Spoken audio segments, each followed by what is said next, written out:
ഈ സമൂഹത്തിന് നമ്മൾ ഭിന്നിച്ചപ്പോൾ അല്ലെങ്കിൽ നമ്മൾ കൽപ്പന ലംഘിച്ചപ്പോൾ, നമ്മൾ കൽപ്പന ലംഘിച്ചാൽ, നമ്മൾ ദീന ലംഘിച്ചാൽ നമ്മളെ കയ്യിൽ നിന്ന് എല്ലാം പോകുന്നതാണ്. അവിടെ ശരിക്കും ഉമ്മമാരെ മനസ്സിലാക്കോ, കാരണന്മാരെ പറഞ്ഞു കൊടുത്തോ കുട്ടികൾക്ക്. എനിക്ക് എൻ്റെ ചെറുപ്പക്കാരെ കുട്ടികളോട് പറയാനുള്ളത്, നമ്മൾ ആ പഴയ ലീഗിനൊന്ന് തിരിച്ചുകൊണ്ടിരാൻ നോക്കുക. ആ ലീഗിന്റെ പഴയ ലീഗ് തർക്കല്ല പറയുന്നത്, നമ്മൾക്ക് ആ മാറ്റം വന്നത്. പാലക്കാട് സയ്യിദ് മുഹമ്മദ് അലി ശിഹാബ് തങ്ങൾക്ക് ഒരു കോട്ടം പറ്റിയില്ല. അദ്ദേഹം ശരിക്കും ആ രീതിയിൽ ഒരു പാർലമെന്ററി വ്യാമോഹമില്ലാതെ ഇന്ത്യ മഹാരാജ്യത്തിന്റെ കാര്യങ്ങൾ ഒരു കാലഘട്ടത്തിൽ പാലക്കാട് വിളിച്ച് പ്രധാനമന്ത്രി വരെ ചർച്ച ചെയ്തിരുന്ന കാലം. ആ ഇസ്സത്ത് ഈ സമൂഹം ഉണ്ടാക്കിയതാ. അത് നശിപ്പിക്കലാണ് ഇവിടെ ചിലർക്ക് ആവശ്യം. അത് നശിപ്പിക്കലാണ് നമുക്ക് ആവശ്യം. അപ്പൊ നോക്കണം, നമ്മൾ ഓരോരുത്തരും ബാബരി പള്ളി പൊളിഞ്ഞപ്പോ വരെ തങ്ങളെ വിളിച്ചിട്ടുണ്ട് ഫോണിൽ. ബാബരി പള്ളി പൊളിഞ്ഞപ്പോ വരെ അതെന്താ? മുസ്ലിങ്ങളുടെ ഒരു അത്താണി. നമുക്ക് എന്തൊരു അത്താണി വേണം, ഒരു ലക്ഷ്യമാണ്.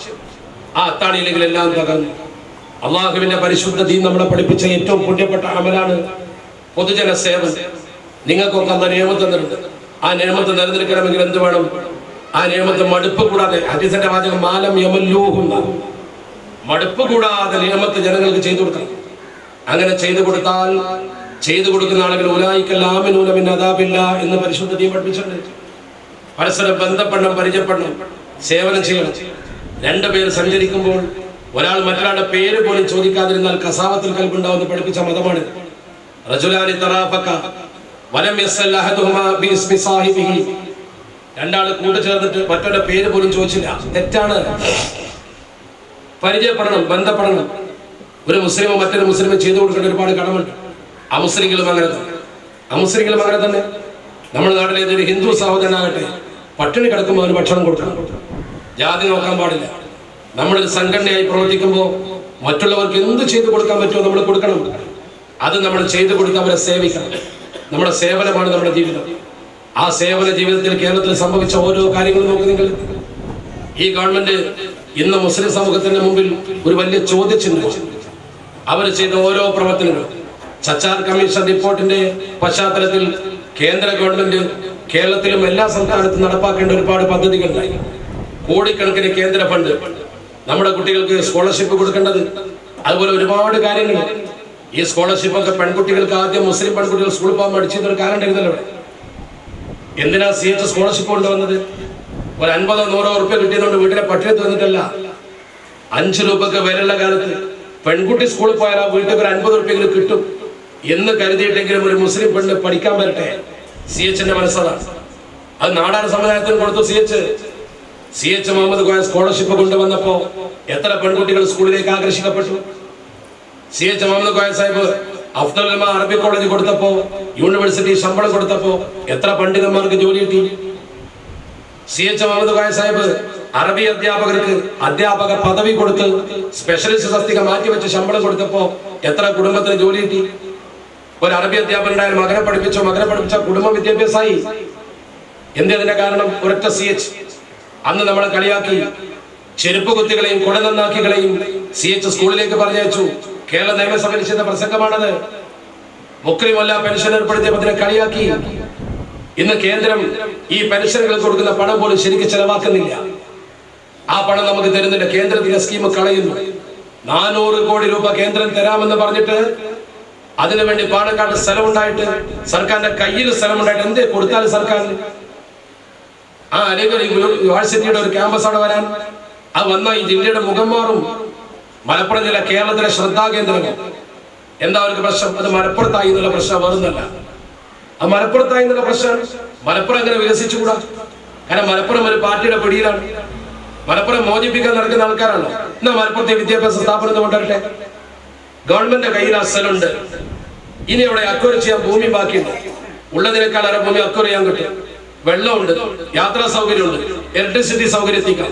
അങ്ങനത്തെ സ്ഥലം കയ്യിലുണ്ടായിട്ട് മന്ത്രിക്ക് പോലും ഒരു വാഹനം ഉപയോഗിച്ച് കയറി പോകാൻ പറ്റാത്ത സ്ഥലം, കരിങ്കൽ കോറിയും 50 ഏക്കർ കേസിൽ നിൽക്കുന്ന സ്ഥലം, ആ സ്ഥലം ഇതിനു വേണ്ടി വിട്ടുകൊടുക്കാമെന്ന് ഗവൺമെന്റ് പറയുമ്പോൾ അതിന്റെ അർത്ഥം എന്താ?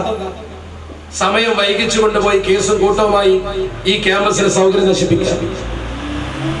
ഇത് ഇലക്ഷന്റെ മുമ്പ് തീരുമാനിച്ചില്ലെങ്കിൽ ഇനി വരും നിങ്ങൾക്ക് തോന്നുന്നുണ്ടോ? പാർലമെന്റ് ഇലക്ഷൻ നടത്തി ഇപ്പൊ 2-3 അനുകൂല ഘടകങ്ങളുടെ ഏറ്റവും പ്രധാനപ്പെട്ട 3 അനുകൂല ഘടകം അറിയോ? ഒന്ന് UPA ഗവൺമെന്റ്. UPA ഗവൺമെന്റിന് ഇതിൽ താല്പര്യമുണ്ട്. സച്ചാർ കമ്മീഷൻ റിപ്പോർട്ടിന്റെ അടിസ്ഥാനത്തിൽ രണ്ട്, അലിഗറിന്റെ കോർട്ട് മെമ്പറാണ് മന്ത്രി ഇ അഹമ്മദ് സാഹിബ്, അനുകൂലമാണ്.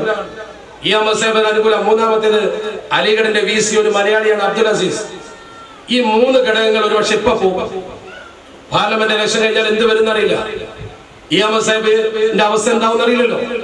കേന്ദ്രത്തിലൊരു മന്ത്രിസഭ വരുമോ, ഇനി ആ ഒരു പദവി കിട്ടുമോ നമുക്കറിയില്ല.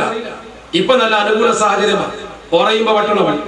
ഈ സമയത്ത് ആ ക്യാമ്പസ് ശരിക്കും കൊണ്ടുവരാൻ പറ്റും.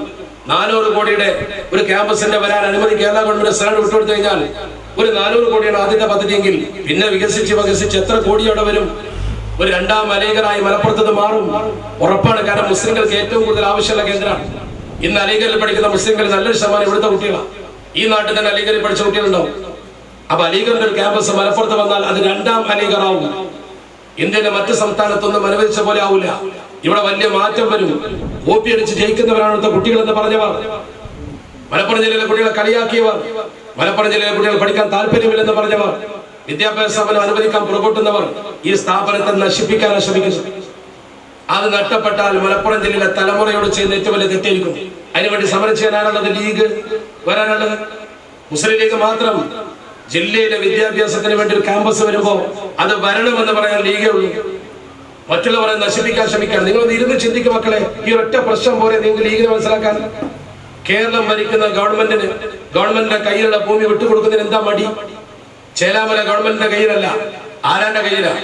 അക്വയർ ചെയ്യാൻ ഒരുപാട് സമയം വേണം. അതിൽ 50 ഏക്കർ കേസിലും അങ്ങോട്ടേ വാഹനം എത്തൂല. ഇനി കേന്ദ്രത്തിൽ നിന്ന് ആള് വന്ന് പരിശോധിച്ച് അലിഗഡിന്റെ ആള് വന്ന് ഈ സ്ഥലം പറ്റില്ല എന്ന് പറഞ്ഞാലോ എന്ത് ചെയ്യും? ആ സ്ഥലം പറ്റില്ല എന്ന് അവര് പറഞ്ഞാൽ നഷ്ടപ്പെടും. അനുകൂലമായി കൊടുത്ത സ്ഥലം ഉണ്ടല്ലോ അവിടെ, അത് അനുകൂലമാണെന്ന് ഗവൺമെന്റ് സമ്മതിച്ചാണല്ലോ. വളരെ പെട്ടെന്ന് അത് കൊടുക്കാൻ എന്ത്? കാരണം ഇനി പോട്ടെ, അത് കൊടുക്കുന്ന ആർക്കാ? ഇങ്കൽ എന്ന് പറയുന്ന ഒരു സ്വകാര്യ ഏജൻസി ആശുപത്രി ഉണ്ടാക്കാൻ. സ്വകാര്യ വ്യക്തികൾ കുത്തക സ്ഥാപനം ഉണ്ടാക്കുമ്പോൾ പ്രകടനം നടത്തുന്ന ആൾക്കാരുണ്ടല്ലോ അവിടെ. എന്തേ അവര് തെരുവിലിറങ്ങാത്ത? ചോദിച്ചു നോക്കാം അവനോട്. അവർക്ക് തെരുവിലിറങ്ങണ്ടേ? അവർക്ക് പ്രകടനം നടത്തണ്ടേ? ഒന്നും വേണ്ടല്ലോ അവർക്ക്. അപ്പൊ ചുരുക്കത്തിൽ നമുക്ക് നമ്മളെ ഉണ്ടാവും. ആ ഒരു തിരിച്ചറിവ് നിങ്ങൾക്ക് ഉണ്ടാവും. നമുക്ക് നമ്മുടെ ശ്രമം എന്ന് മാത്രം പറഞ്ഞുകൊണ്ട് അർഹമറാഹിമായ റബ്ബ് എല്ലാ തെറ്റിദ്ധാരണയിലും നമ്മളെ രക്ഷപ്പെടുത്തുമാറാവട്ടെ. മുസ്ലിം ഉമ്മത്തിന് അല്ലാഹു ഇസ്സത്ത് പ്രദാനം ചെയ്യുമാറാവട്ടെ. നമ്മുടെ നേതാക്കൾക്ക് അല്ലാഹു ദീർഘായുസ്സ് കൊടുക്കുമാറാവട്ടെ. അല്ലാഹുമ്മ അഇസ്സൽ ഇസ്ലാമ വൽ മുസ്ലിമീൻ വഅദില്ല അശ്ശിർക വൽ മുശ്രികീൻ വൻസുർനാ അലാ അഅദാഇനാ വഅലാ അഅദാഇക വഅഅദാഇദ്ദീൻ. അല്ലാഹു ജഅൽനാ മിനൽ തവ്വാബീൻ വജഅൽനാ മിനൽ മുതദഖിരീൻ വജഅൽനാ മിൻ ഇബാദിക സ്വാലിഹീൻ. اللهم اجعلنا من الخادمين لدينك الإسلام وهدنا إلى صراطك المستقيم حتى نموت على الإيمان يا رب العالمين. ربنا تقبل دعاءنا إنك أنت السميع العليم وتب علينا إنك أنت التواب الرحيم. آمين برحمتك يا أرحم الراحمين. الحمد لله رب العالمين. എല്ലാവരും ദുആ കൊണ്ട് വസിയത്ത്. അസ്സലാമു അലൈക്കും. നല്ല നന്ദി പ്രകടനമാണ്. അതിനെ ബഹുമാനപ്പെട്ട അധ്യക്ഷൻ MC അഹമ്മദ് കുട്ടി മാസ്റ്റർ നമുക്ക് മനസ്സിലാകുന്ന ഭാഷയിൽ നമുക്ക് ക്ലാസ് എടുത്ത് അബ്ദുൽ സമദ് സാഹിബ് ഈ പറഞ്ഞ ക്ലാസ് ഉദ്ഘാടനം ചെയ്ത ബഹുമാനായ കുഞ്ഞാപ്പു ഹാജി ഈ പഠന ക്ലാസ്സിൽ പ്രത്യേകം പ്രാർത്ഥന നടത്തിയ കുഞ്ഞിപ്പംസിയ ഇതിന് ആശംസകൾ അർപ്പിച്ച് പ്രസംഗിച്ച നമ്മുടെ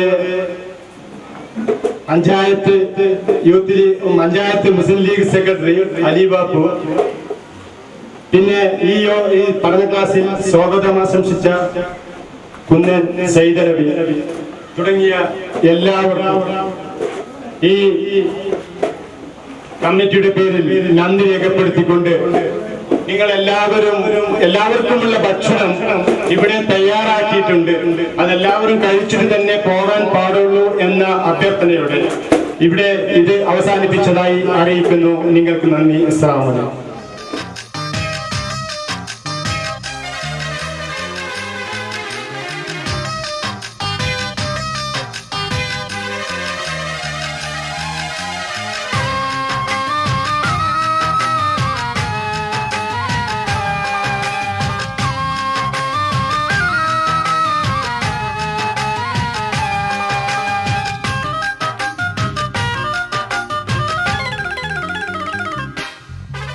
മുസ്ലിം ലീഗ്